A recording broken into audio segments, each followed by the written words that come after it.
Hello दोस्तों, स्वागत है आपको हमारी इस यूट्यूब चैनल पे। आज हम आप लोगों के लिए क्लास 12 के फिजिक्स से कुछ इंपॉर्टेंट सवाल लेकर के आया हूँ, ठीक है। और उम्मीद है कि ये वीडियो जो है आप लोगों के लिए बहुत ज़्यादा फ़ायदेमंद होगा।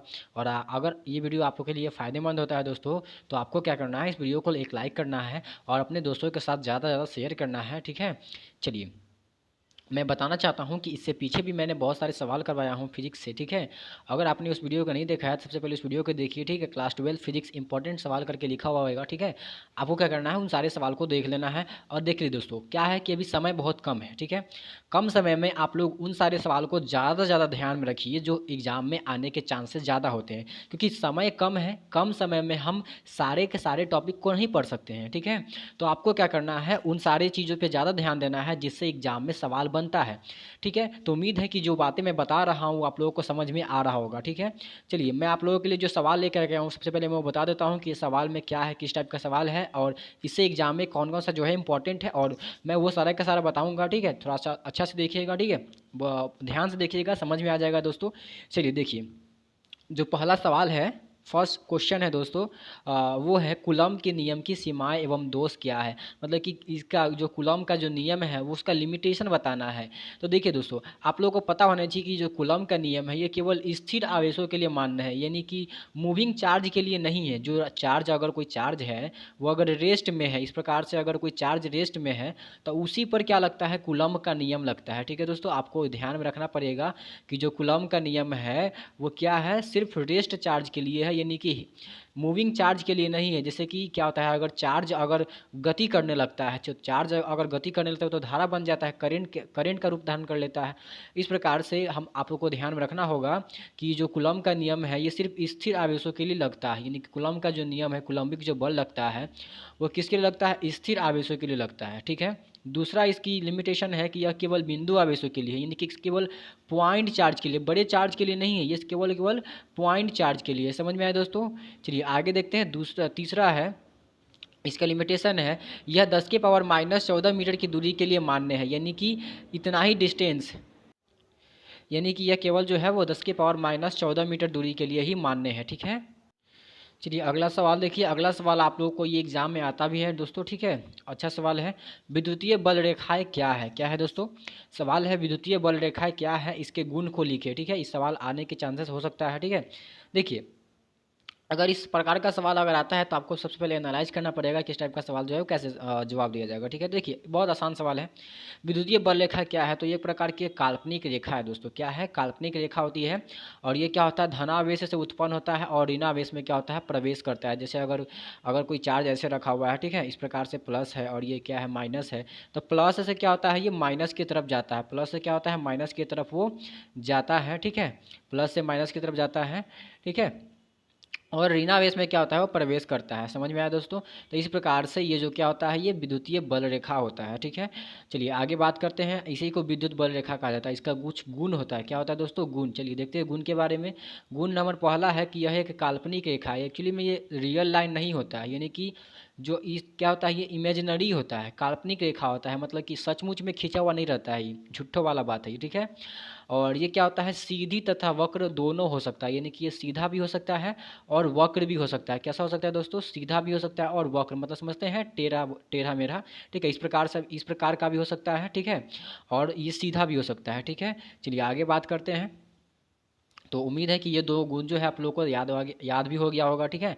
अगर तीसरी इसकी खासियत की बात करें तो विद्युत क्षेत्र रेखाओं पर डाला गया लंब उस बिंदु पर विद्युत क्षेत्र की दिशा बताती है। जैसे अगर कोई विद्युत क्षेत्र इस प्रकार से है दोस्तों, तो अगर कोई पॉइंट है, कोई बिंदु है, इस प्रकार से यहाँ कोई बिंदु है, तो यहाँ पर अगर हम लंब डालेंगे ना, ऐसे अगर लंब डाल दिए, ठीक है, तो इस प्रकार से यहाँ जो अगर लंब डाल दिए हैं, ठीक है, यहाँ पे अगर हम लंब डालते हैं तो ये जो लंब होता है दोस्तों वो क्या बताता है, वहाँ विद्युत क्षेत्र की दिशा को बताता है। जैसे अगर कोई पॉइंट यहाँ पे लेते हैं, यहाँ पे कोई पॉइंट है, ठीक है, अगर यहाँ पे हम लंब डाल देंगे तो ऐसे लंब डलाएगा। तो इस प्रकार से ये जो होता है, ये क्या दर्शाता है, ये क्या दर्शाता है, तो विद्युत क्षेत्र की दिशा को बताता है, ठीक है। चलिए उम्मीद है समझ में आ रहा होगा। आगे देखिए, तो विद्युत क्षेत्र रेखाओं पर डाला गया लंब उस बिंदु पर विद्युत क्षेत्र की दिशा को बताता है, ठीक है। चलिए अगला पॉइंट की बात करते हैं। तो विद्युत क्षेत्र रेखा कभी भी एक दूसरे को कभी भी एक दूसरे को नहीं काटती है, क्योंकि अगर किसी बिंदु पे वह काटती है तो उस बिंदु पर विद्युत क्षेत्र रेखाओं की दो दिशाएं बनेगी, ठीक है, जो कि संभव नहीं है, ठीक है दोस्तों। तो क्या होता है कि जो विद्युत क्षेत्र रेखाएं होता है वो कभी भी एक दूसरे को नहीं काट सकता है, ठीक है। अगर विद्युत क्षेत्र रेखाएं एक दूसरे को कभी काटेगा तो वहाँ से क्या हो जाएगा, दो को दिशा बन जाएगा, ठीक है, और जो कि संभव ही नहीं है, ठीक है दोस्तों। चलिए अगला बात करते हैं। नेक्स्ट, अगली इसकी खासियत है यह है कि गोलीय चालक पर विद्युत क्षेत्र रेखाएं लंबवत होती है। अगर कोई चालक गोलीय है दोस्तों, इस प्रकार से अगर कोई गोलीय चालक है तो इस पर जो विद्युत क्षेत्र रेखाएं होती है वो क्या होती है, लंबवत होती है, इस प्रकार से लंबवत होती है, क्योंकि वो ऐसे बाहर निकलता है, ठीक है, इस प्रकार से। आया समझ में? तो इस प्रकार से क्या होता है वो, मतलब उल्टा बन गया, ठीक है, इस प्रकार से वो क्या होता है, बाहर निकलता है, इस प्रकार से, इस प्रकार से, ठीक है, तो वो क्या होता है, लंबवत होता है, ठीक है। चलिए उम्मीद है कि समझ में आ रहा होगा। चलिए अगला सवाल देखते हैं। चलिए अगला सवाल आपसे पूछा जा सकता है, बलाघूर्ण क्या होता है, बलाघूर्ण, बलाघूर्ण के बारे में आप लोगों को बताना पड़ेगा। बलाघूर्ण, हालांकि ये सवाल उतना इंपॉर्टेंट है नहीं, ठीक है। बलाघूर्ण से आप क्या समझते हैं, ठीक है, तो बलाघूर्ण क्या होता है, तो बलाघूर्ण उसको बोला जाता है किसी वस्तु को घुमाने के लिए, ठीक है, किसी भी वस्तु को घुमाने के लिए जो बल होता है, आवश्यक बल होता है, उसको क्या बोला जाता है, बलाघूर्ण बोला जाता है। और बलाघूर्ण को टाउ से दर्शाया जाता है, किसी से कहता है, टाउ से, ठीक है, इसको टाउ कहा जाता है, ठीक है। आगे बात करते हैं बलाघूर्ण की। तब बलाघूर्ण जो है एक प्रकार की सदिश राशि है, क्या है, सदिश राशि है। इसका फॉर्मूला होता है एफ इंटू आर, फोर्स जो लग रहा है और जो डिस्टेंस है, आर का मतलब डिस्टेंस, ठीक है। तो इस प्रकार से इसका एक और फार्मूला होता है, टाउ बराबर क्या होता है, पी ई साइन थीटा, क्या होता है, पी ई साइन थीटा, ठीक है। आप लोग को इतना ध्यान में रखना पड़ेगा दोस्तों कि, ठीक है, इस फार्मूले को आप ध्यान में रखिएगा, ये बहुत इंपॉर्टेंट है, ठीक है। चलिए आगे बात करते हैं विद्युतीय फ्लक्स की, ठीक है, क्या है, विद्युतीय फ्लक्स। विद्युतीय फ्लक्स क्या होता है, फ्लक्स किसको बोला जाता है, ठीक है। देखिए विद्युत क्षेत्र की वह कुल संख्या जो किसी सतह के लंबवत गुजरती है उसे विद्युतीय फ्लक्स कहते हैं। जैसे अगर कोई इस प्रकार के सतह है, ठीक है, इस प्रकार से सतह है, ठीक है, तो इसमें से जितना भी विद्युतीय क्षेत्र रेखाओं की संख्या गुजर सकता है, ठीक है, जितना भी गुजर जाएगा वो क्या कहलाएगा दोस्तों, वो कहलाएगा फाई, क्या कहलाता है दोस्तों, वो कहलाता है फाई, ठीक है, क्या कहलाता है, फाई, ठीक है। इसी को विद्युतीय क्षेत्र की फ्लक्स फ्लक्स बोला जाता है, ठीक है, समझ में आया होगा। चलिए आगे बात करते हैं। तो उम्मीद है कि विद्युत क्षेत्र रेखाओं की वह कुल संख्या जो किसी सतह के लंबवत गुजरती है दोस्तों, जैसे ये सतह है, ठीक है, इस प्रकार से अगर सतह है तो इसके लंबवत जितनी भी गुजर सकता है, ठीक है, जितना भी विद्युत क्षेत्र रेखा गुजर सकता है उसी को फाई बोला जाता है, ठीक है, इसी को क्या बोला जाता है, फाई बोला जाता है, ठीक है। चलिए आगे बात करते हैं। इसे फाई से सूचित किया जाता है, किससे सूचित किया जाता है, फाई से। और यह एक प्रकार की क्या होती है, अदिश राशि होती है। इसका फॉर्मूला होता है दोस्तों फाई बराबर ई एस कॉस थीटा, क्या होता है, ई एस कॉस थीटा, ठीक है। इसका ऐसा ही मात्रक की बात करें तो इसका ऐसा ही मात्रक होता है न्यूटन मीटर स्क्वायर प्रति कूलम, क्या होता है, न्यूटन मीटर स्क्वायर प्रति कूलम। इसकी बीमा की बात करें दोस्तों तो इसका बीमा होता है ml3t-3 और I-1, ठीक है। तो उम्मीद है कि समझ में आ रहा होगा दोस्तों। तो इस प्रकार से ये विद्युत फ्लक्स का डेफिनेशन था। विद्युत फ्लक्स के बारे में अगर एग्जाम में क्वेश्चन आ जाता है तो किस प्रकार से लिखना पड़ेगा, तो ऐसा ही लिखना भी पड़ेगा दोस्तों। आपको क्या करना है, पहले विद्युत फ्लक्स का डेफिनेशन लिखना है, उसको किससे सूचित किया जाता है वो लिखना है, वो एक प्रकार का सदिश राशि है, अदिश राशि है, जो भी है उसके बारे में आपको लिखना है, उसका फार्मूला लिखना है, ठीक है। उसके बाद उसका ऐसा ही मात्रक लिखना पड़ेगा, ठीक है, उसका ऐसा ही मात्रक और उसका बीमा, ठीक है। और अगर फिगर संभव है दोस्तों, अगर आपसे फिगर संभव है इसका तो फिगर भी आप लोग क्या कीजिएगा, बना दीजिएगा। इससे क्या होगा, एग्जाम में अच्छा खासा आपको नंबर आ सकता है, ठीक है। चलिए आगे बात करते हैं अगले सवाल की। चलिए अगला सवाल की बात करते हैं। तो गौसीय क्षेत्रफल क्या होता है। तो गौसीय क्षेत्रफल की अगर बात करें दोस्तों तो मैं आपको डायग्राम से समझा दूंगा क्या होता है गौसीय क्षेत्रफल। पहले डेफिनेशन देख लीजिए। डेफिनेशन क्या बोला गया है, किसी आवेश के विद्युत क्षेत्र से निश्चित दूरी पर स्थित किसी बिंदु को मिलाने से प्राप्त सतह को गौसीय क्षेत्रफल कहा जाता है, ठीक है। मतलब कहने का मतलब नहीं समझे, देखिए यहाँ पे क्या बोला जा रहा है, जैसे अगर कोई विद्युत क्षेत्र है इस प्रकार से, ये जो है दोस्तों ये क्या है, ये एक विद्युत क्षेत्र है, ठीक है। तो इस विद्युत क्षेत्र, ये जो इस पे क्या है, चार्ज है, प्लस चार्ज है, सब पे क्या है, चार्ज है। तो इस प्रकार से ये विद्युत क्षेत्र बना रहा है। तो इसके एक निश्चित दूरी ले लिए, ठीक है, ये कोई दूरी ले लिए, तो इससे जो यहाँ सतह बना है, ठीक है, ये जो क्षेत्रफल बना है इसी को क्या बोला जाता है, गौसीय क्षेत्रफल। क्या बोला जाता है दोस्तों, गौसीय क्षेत्रफल।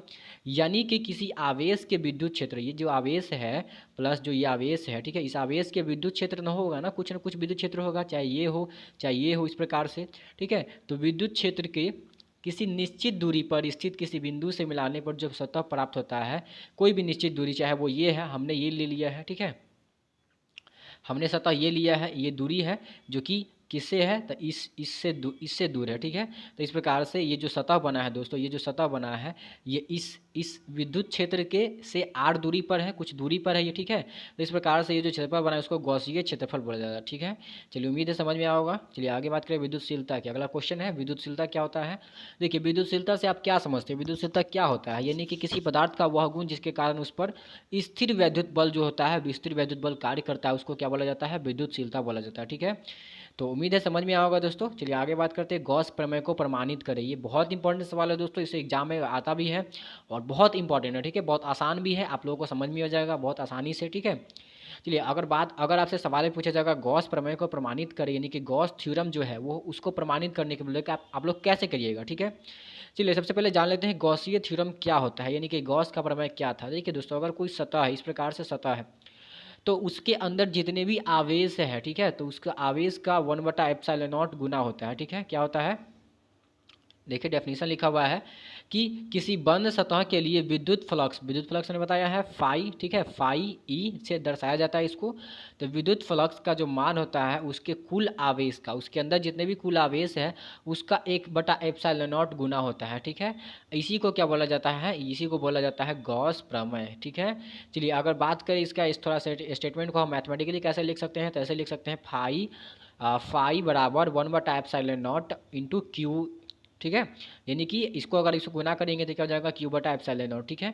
चलिए अगर अब इसको क्या करना है, प्रूव करना है, क्योंकि एग्जाम में जो सवाल आता है वो आता है प्रूव करने के लिए, यानी कि सिद्ध करने के लिए, ठीक है। तो कैसे करेंगे, चलिए देखते हैं।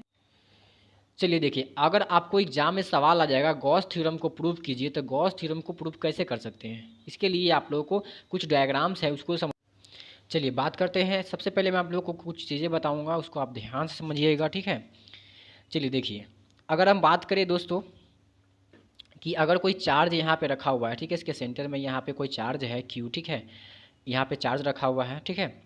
तो अगर कोई प्लस चार्ज है दोस्तों, तो इस प्रकार से अगर ये चार्ज प्लस है तो क्या होता है कि जो प्लस चार्ज होता है उससे जो विद्युत क्षेत्र निकलता है, जो विद्युत बल रेखाएं होती है वो उससे दूर होता है, ठीक है। इस प्रकार से अगर बात करें इसके विद्युतीय बल रेखाओं की, तो इस प्रकार से इसका बनता है, ठीक है। इस प्रकार से क्या बनता है, इसका विद्युतीय बल रेखाएं बन सकती है, ठीक है। इस प्रकार से इसका क्या बन सकता है, विद्युतीय बल रेखा इस प्रकार से बन सकता है, ठीक है। इस प्रकार से, इस प्रकार से, इस प्रकार से, ठीक है।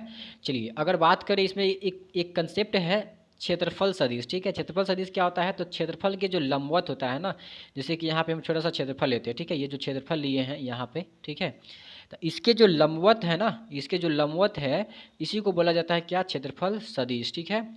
चलिए तो क्षेत्रफल सदिश, और अगर बात करें विद्युत क्षेत्र रेखाओं की दिशा की, तो आप तो जान गए हैं विद्युत क्षेत्र रेखाओं की दिशा क्या है, इससे दूर है, ठीक है। तो अगर हम एक छोटे से सतह के लिए अगर हम यहाँ पे हम फाई लिखें दोस्तों, यहाँ पे अगर हम छोटे से सतह के लिए अगर फाई लिखें, तो डी फाई जो होगा वो क्या हो जाएगा, ई और डी ए कॉस थीटा, क्या हो जाएगा, E D A cos theta, ठीक है। अब अगर बात करें, अब ये जो थीटा है, थीटा कैसे डिफाइन कर सकते हैं, थीटा जो है दोस्तों, यहाँ पे जो थीटा है, ये जो थीटा है, ये थीटा जो है किसके किसके बीच का एंगल है, तो ये थीटा जो है वो विद्युत क्षेत्र रेखाओं की दिशा और जो क्षेत्रफल सदिश है उसके बीच का एंगल है। तो क्षेत्रफल सदिश जो है दोस्तों उसकी दिशा किधर है, इधर ही है, ठीक है। और जो विद्युत क्षेत्र रेखाओं की जो दिशा है दोस्तों वो भी किधर ही है, इससे दूर ही है, ठीक है। तो इस प्रकार से यहाँ जो एंगल बनता है, थीटा जो बनता है वो क्या बनता है, वो जो थीटा बनता है वो थीटा क्या बनता है, 0 डिग्री, ठीक है। इस प्रकार से यहाँ पे कोई एंगल नहीं बन रहा है। तो इस प्रकार से यहाँ पे कॉस थीटा, थीटा कितना है दोस्तों, 0 है। तो इस प्रकार से आप यहाँ पे अगर रखिएगा फाई बराबर डी फाई लिख रहे हैं, क्या लिख रहे हैं, डी फाई। तो जो डी फाई है वो डी फाई क्या है, वो डी फाई है ई ए और कॉस थीटा, क्योंकि थीटा यहाँ पे 0 डिग्री, इसलिए क्या आ गया, ई ए, क्या आ गया दोस्तों, ई ए। चलिए आगे देखते हैं। अगर आगे बात करें हम, ठीक है, तो यहाँ पे क्या आ गया, ई ए, ठीक है। अब क्या करना है दोस्तों, आपको समाकलन कर देना है। समाकलन किस लिए करना है, क्योंकि आपको एक छोटे से सतह के लिए नहीं निकालना है, ठीक है। आपको क्या करना है, एक छोटे से सतह के लिए आपको गॉसीय क्षेत्रफल नहीं डिफाइन करना है, इस पूरे क्षेत्रफल के लिए, ठीक है। इस पूरे जो गोला है, इस पूरे गोले के लिए आपको निकालना है, ठीक है। आया समझ में, तो क्या करने आपको क्या करना पड़ेगा, इसको पूरा समाकलन करना पड़ेगा, ठीक है। तो समाकलन कैसे करते हैं, समाकलन करते कैसे हैं, ठीक है। तो देखिए अभी हमने बताया कि जो छोटा सा क्षेत्रफल था, छोटा सा सतह के लिए अगर हम लिखना चाहें इस छोटे से सतह के लिए, तो हम लिख सकते हैं, ठीक है। अगर पूरा हमको निकालना है, अगर इसको हमको पूरा निकाल के बताना है, इस पूरे को निकाल के बताना है, तो इसके लिए हमको क्या करना पड़ेगा, इसके लिए हमको पूरा समाकलन करना पड़ेगा, ठीक है। तो इस प्रकार से यहाँ जो लिमिट लगेगा दोस्तों वो क्या लगेगा, 0 से लेकर के 4 पाई आर स्क्वायर, ठीक है। क्यों, क्योंकि हमको छोटे से सतह से लेकर के पूरे गोला जो है उसका क्षेत्रफल ही निकाल देना, तब ना उसका पूरा निकल जाएगा। तो 0 से लेकर के 4 पाई स्क्वायर तक यहाँ हम क्या कर देंगे, लिमिट लगा करके इसका समाकलन कर देंगे, ठीक है। चलिए देखिए, तो इस प्रकार से तो इस प्रकार से यहाँ पे डी फाई जो था वो क्या था दोस्तों, डी फाई जो था वो क्या था, ई डी है। इसको हमने समीकरण 1 मान लिया, ठीक है। अब हमको टोटल निकालना है, जो फाई है ये टोटल निकालना है, ठीक है। क्या निकालना है, टोटल। तो इसके लिए क्या करना पड़ेगा हमको, जीरो से लेकर के पाई स्क्वायर तक, यानी कि जीरो से लेकर के 4 पाई स्क्वायर तक हमको इसका समाकलन करना पड़ेगा। अब क्या करना है, हम इसमें से ई को कॉमन ले लिए तो बच गया क्या, डी ए। तो चूँकि बात करें अगर हम ये गौसी ये जो गोला है, ठीक है, तो इस गोले का संपूर्ण समाकलन करेंगे। क्या करेंगे, संपूर्ण समाकलन करेंगे, यानी कि गोला का क्षेत्रफल निकलेगा। तो गोला का क्षेत्रफल क्या होता है, 4 पाई आर स्क्वायर। क्या होता है दोस्तों, 4 पाई आर स्क्वायर। इस प्रकार से जीरो से लेकर के 4 पाई आर स्क्वायर तक इसका लिमिट लगता है, ठीक है। अब अगर बात करें इसका छोटा सा डी ए मतलब क्या होता है, डी ए मतलब छोटा सा क्षेत्रफल, ठीक है। तो डी ए का समाकलन क्या होता है, ए होता है। क्या होता है दोस्तों, अगर समाकलन लिखा हुआ है डी ए, ठीक है, तो इसका जो समाकलन होता है क्या होता है, ए होता है, ठीक है। आपको ध्यान रखना पड़ेगा। आगे बात करें हम, तो ई बाहर आ गया दोस्तों, ठीक है। इस प्रकार से जो इसका समाकलन था वह क्या हो गया, ए माइनस ए, ठीक है। अब अगर बात करें हम इसका लिमिट की, तो लिमिट क्या है दोस्तों, जीरो से लेकर के 4 पाई आर स्क्वायर। क्या है, जीरो से लेकर के 4 पाई आर स्क्वायर। इस प्रकार से अगर आप इसमें लिमिट पुट करते हैं तो पहले ए के जगह पे क्या रखिएगा, ए के जगह पे रखिएगा आप 4 पाई आर स्क्वायर, फिर ए के जगह पे क्या रखिएगा, जीरो। तो इस प्रकार से 4 पाई स्क्वायर माइनस क्या हो जाएगा, जीरो। इस प्रकार से यहाँ पे ई आ जाएगा और यहाँ क्या बचा, 4 पाई आर स्क्वायर, ठीक है। इस प्रकार से अगर हम आगे बात करें तो यहाँ पे ई का मान होता है, ई का मान क्या होता है, 1/4 पाई एप्सिलॉन नॉट, ठीक है। आपको पता होगा जो इलेक्ट्रिक फील्ड होता है वो होता है के क्यू बटा आर स्क्वायर। अगर कोई पॉइंट चार्ज है, इससे आर दूरी पर अगर हमको विद्युत क्षेत्र निकालना है तो उसका फॉर्मूला यही होता है, ठीक है। तो आपको ध्यान में रखना पड़ेगा। तो इसमें क्या होता है, के क्यू बटा आर स्क्वायर। आपको पता होगा कि जो इसमें जो इसमें ई होता है, ठीक है, इसमें का मान होता है 1/4 पाई एप्सिलॉन नॉट, ठीक है। और क्यू तो होता ही है, आर स्क्वायर तो होता ही है। इस प्रकार से आप इसको काटिएगा दोस्तों, तो यहाँ से आपको आंसर निकल के आ जाएगा, आर स्क्वायर से आर स्क्वायर कट जाएगा, 4 से ये 4 कट जाएगा, ये पाई से ये पाई कट जाएगा, ठीक है। तो क्या बचा दोस्तों, यहाँ पे क्यू बचा, यहाँ पे क्या बचा, एप्सिलॉन नॉट। तो यहाँ से क्या हो गया, क्यू बटा एप्सिलॉन नॉट, जो कि हमको लाना था, ठीक है। यही क्या है हमारा गॉस का थ्योरम, ठीक है। तो इस प्रकार से आप अगर प्रूव करते हैं दोस्तों तो आपको पूरा का पूरा नंबर मिलेगा, ठीक है।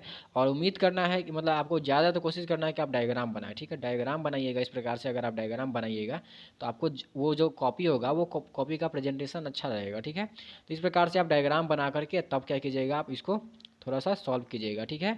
तब आपको थोड़ा सा अट्रैक्टिव लगेगा, ठीक है।